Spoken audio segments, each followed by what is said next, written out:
Academy സംഘടിപ്പിച്ച ഇന്നത്തെ ക്ലാസ്സിൽ സന്നിധരായിരിക്കുന്ന എല്ലാവർക്കും എൻ്റെ വിനീത നമസ്കാരം. ഇന്ന് നമുക്ക് തന്നിരിക്കുന്ന വിഷയം നോമ്പും ആരോഗ്യവും എന്നതിനെക്കുറിച്ചാണ്. നോമ്പും ആരോഗ്യവും എന്നത് മനുഷ്യൻ്റെ ആത്മസംസ്കരണവും ആരോഗ്യ സംരക്ഷണവുമാണ് നമുക്ക് ലഭിക്കുന്നത്. ആത്മസംസ്കരണം എന്നത് മനുഷ്യൻ്റെ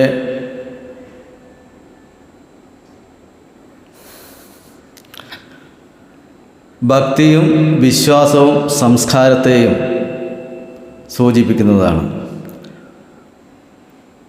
ആരോഗ്യം എന്നാൽ